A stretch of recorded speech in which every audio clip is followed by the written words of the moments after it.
Israel is not the boy who cried wolf. We are not a frog in boiling water. The Israeli Prime Minister's policy seeks to expand and escalate the conflict in the region to stay in power. Iran کا اسرائیل پر حملہ، اقوام متحدہ کی سلامتی council کا اجلاس رسمی کارروائی کے بعد ملتوی۔ ایران اور اسرائیل کی ایک دوسرے پر لفظی گولہ باری۔ اسرائیلی مندوب نے کہا اسرائیل وہ بچہ نہیں جو بھیڑیا دیکھ کر رونے لگے۔ ایرانی مندوب نے کہا امریکہ نے فوجی کارروائی کی تو رد عمل کا حق استعمال کریں گے۔ اسرائیلی وزیر اعظم کی پالیسی ہے کہ اقتدار میں رہنے کے لیے تنازعات کو بڑھاوا دیں۔ سیکرٹری جنرل انتونیو گوتریس نے کہا خطے میں بڑھتی کشیدگی سے بڑی جنگ کا خدشہ پیدا ہو سکتا ہے، فریقین تحمل کا مظاہرہ کریں۔ امریکہ کا ایران اور شراکت داروں سے حملے بند کرنے کا مطالبہ۔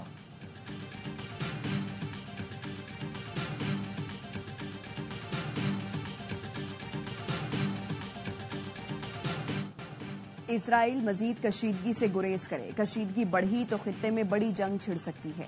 امریکی صدر کا اسرائیل کو واضح پیغام، کہا ایرانی حملوں کو ناکام بنا کر اسرائیل نے جنگ جیت لی، اب اس سے باہر نکلے اور تحمل کا مظاہرہ کرے۔ غزہ میں جلد امن قائم کرنے کی کوشش کریں گے، کشیدگی کم ہونے سے خطے میں استحکام آئے گا۔ ایرانی حملے کے بعد G7 ملکوں کو ہوش آ گیا۔ امریکی صدر جو بائیڈن نے G7 ملکوں کا ہنگامی ورچوئل اجلاس بلایا، فریقین سے تحمل کا مظاہرہ کرنے کا مطالبہ۔ امریکی وزیر خارجہ کا سعودی عرب، ترکی، مصر اور اردن کے وزرائے خارجہ سے رابطہ۔ اینٹونی بلنکن کا کہنا تھا امریکہ خطے میں کشیدگی کا خواہاں نہیں لیکن اسرائیل کی حمایت جاری رکھے گا۔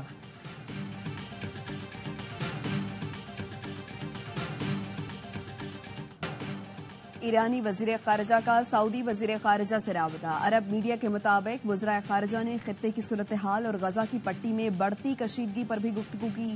ایرانی صدر ابراہیم رئیسی نے کہا اسرائیل کے جارحانہ اقدامات کے جواب میں آپریشن جائز تھا۔ صہیونی حکومت یا اتحادیوں نے غیر ذمہ داری کا مظاہرہ کیا تو سخت جواب ملے گا۔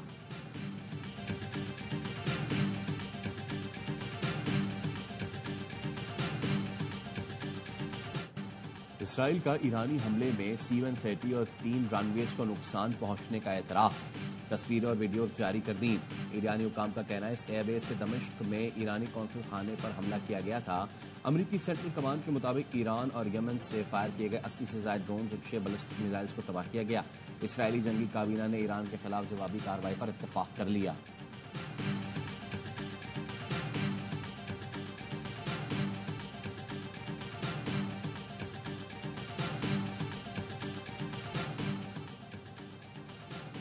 سعودی وزیر خارجہ کی سربراہی میں وفد 2 روزہ دورے پر آج پاکستان پہنچے گا۔ وفد پاکستان میں سعودی سرمایہ کاری کے مواقع کا جائزہ لے گا۔ سعودی وفد کی صدر، وزیر اعظم، وزیر خارجہ اور ہم منصب وزراء سے ملاقات ہوگی۔ وفد کی SIFC کی ایپیکس کمیٹی سے بھی ملاقاتیں متوقع ہیں۔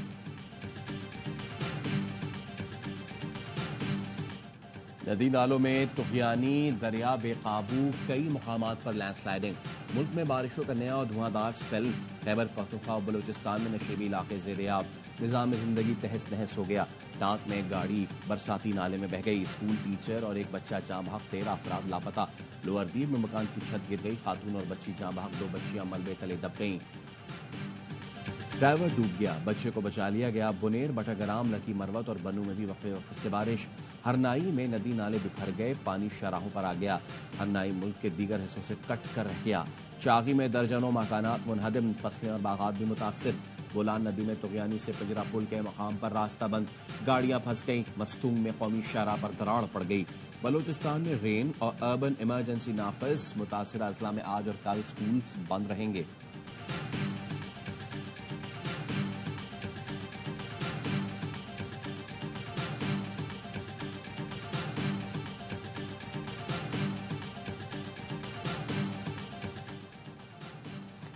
بارش کے بعد نکاسی نہ ہونے کی شکایات پر وزیر اعلیٰ بلوچستان سرفراز بگٹی برہم، کہا عوام کو مشکل اور تکلیف سے نکالنا ہماری ذمہ داری ہے، فیلڈ آفیسرز کو جو وسائل اور مدد درکار ہے فراہم کریں گے۔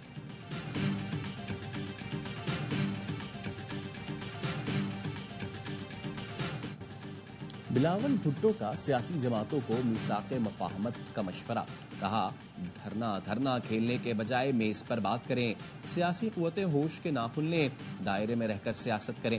ذوالفقار علی بھٹو کی برسی کے جلسے سے خطاب میں بلاول بھٹو کا کہنا تھا، کچھ سیاستدان ملک کو نقصان پہنچانے کے لیے دوبارہ سازش تیار کر رہے ہیں۔ جمہوریت کو نقصان ہو تو سب سے پہلے نقصان عوام کا ہوتا ہے۔ شہادت کے 45 سال بعد بھی شہید بھٹو حکومتیں بناتے اور گراتے ہیں۔ پاکستان کے مقدر میں ہمیشہ غریب رہنا نہیں لکھا، ملک ضرور ترقی کرے گا۔ صدر آصف زرداری کا جلسے سے خطاب، کہا ہم ہمیشہ لڑتے رہے تو عوام پستے رہیں گے، ہر کام سوچ سمجھ کر کرتا ہوں تاکہ پاکستان اور عوام کو نقصان نہ ہو۔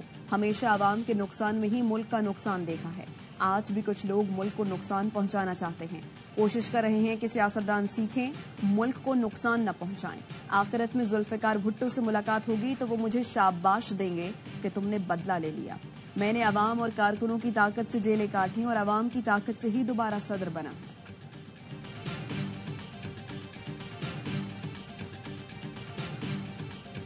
پاکستان کے 70% عوام نے پاکستان تحریک انصاف کو ووٹ دیا ہے اور 70% پاکستان کے عوام مظاہرات پہ نکل آئے تو یہ ملکی خیر کی بات نہیں ہوگی۔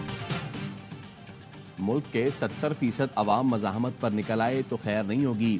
عدلیہ سے اپیل ہے رواں ماہ ہی بانی پی ٹی آئی کے مقدمات ختم کر کے انہیں رہا کیا جائے۔ Chairman P T I barrister Gohar کا بنیر میں شمولیتی پروگرام سے خطاب، کہا انتخابی نتائج کی تحقیقات کے لیے جوڈیشل کمیشن بنایا جائے تاکہ دودھ کا دودھ پانی کا پانی ہو جائے۔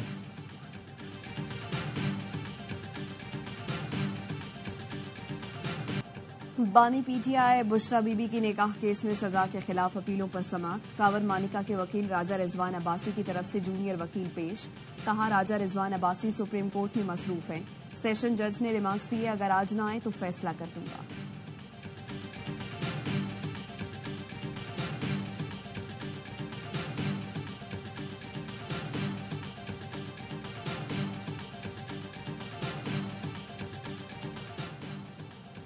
قومی اسمبلی کا اجلاس آج شام 5 بجے ہوگا، 7 نکاتی انجنہ جاری۔ این ایف سی وارڈ پر عمل درآمد کی پہلی ششماہی رپورٹ پیش کی جائے گی، یوریا کھاد کی کمی سے متعلق توجہ دلاؤ نوٹس بھی پیش کیا جائے گا۔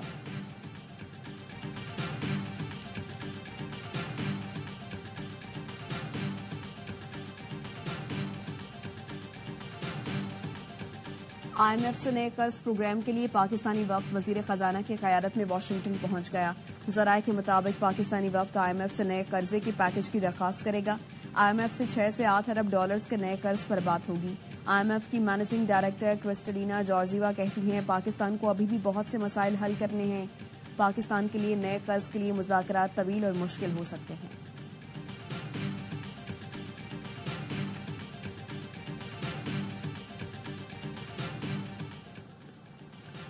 ایرانی قبضے میں جہاز پر 2 پاکستانیوں کی موجودگی، دفتر خارجہ نے معاملہ ایرانی حکومت کے سامنے اٹھا دیا۔ ذرائع کے مطابق ایرانی سفارت خانے کو دونوں پاکستانیوں کی تفصیلات موصول ہو گئیں۔ ایرانی سفارت خانے نے معلومات تہران تک پہنچا دی۔ سفارتی ذرائع کا کہنا ہے جہاز پر موجود پاکستانیوں کی جلد رہائی کا امکان ہے۔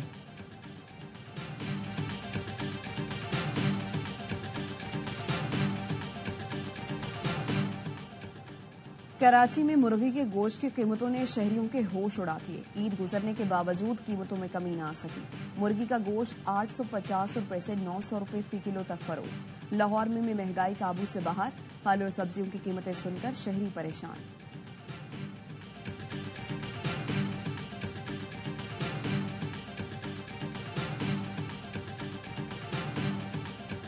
پنجاب میں آج سے روٹی 16 روپے اور نان کی قیمت 20 روپے مقرر۔ بیشتر علاقوں میں اب بھی مہنگے داموں نان اور روٹی کی فروخت جاری۔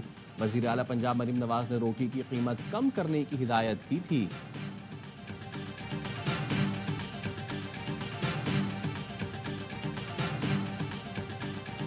I will not allow my personal interests to influence my official conduct or my official decisions. That I will preserve, protect and defend the Constitution of the Islamic Republic of Pakistan.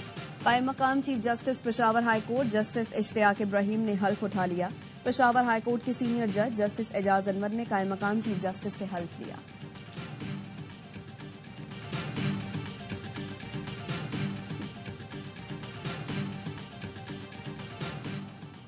Karachi کے علاقے لیاقت آباد سے 3 گمشدہ افراد کے اہل خانہ کو معاوضہ نہ ملنے پر سندھ ہائی کورٹ برہم، چیف سیکرٹری کو طلب کر لیا۔ ترجمان محکمہ داخلہ نے بتایا صوبائی حکومت کی طرف سے فنڈز ملتے ہی متاثرین کو رقم ادا کر دیں گے۔ عدالت نے 14 مئی کو پیش رفت رپورٹ طلب کر لی۔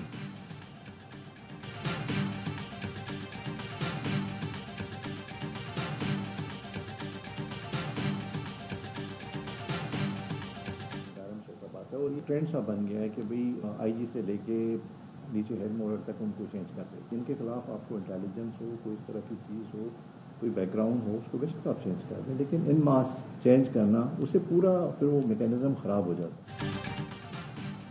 نگراں حکومت جب بھی آتی ہے یہ ٹرینڈ بن گیا ہے، آئی جی سے ہیڈ محرر تک کو تبدیل کر دیا جاتا ہے۔ کرائم بڑھنے کی سب سے بڑی وجہ یہی ہے۔ آئی جی سندھ غلام نبی میمن کی AY نیوز سے گفتگو، کہا سیف سٹی کا NRTC کے ساتھ معاہدہ ہو چکا، پہلے فیز میں 1300 کیمرے لگ رہے ہیں۔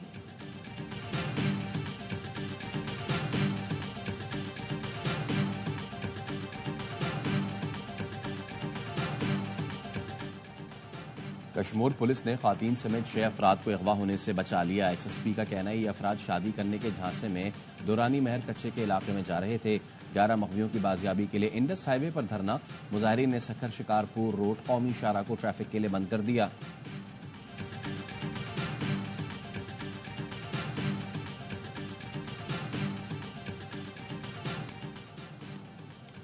پاکستان کرکٹ بورڈ میں سیاسی بنیادوں پر بھرتیوں کی فہرست طلب، ذرائع کا کہنا ہے چیئرمین PCB محسن نقوی کی ہدایت پر ملازمین کا ریکارڈ مرتب کرنے کا کام شروع کر دیا گیا۔ لابینگ یا سفارشی کلچر کی حوصلہ شکنی کی جائے گی۔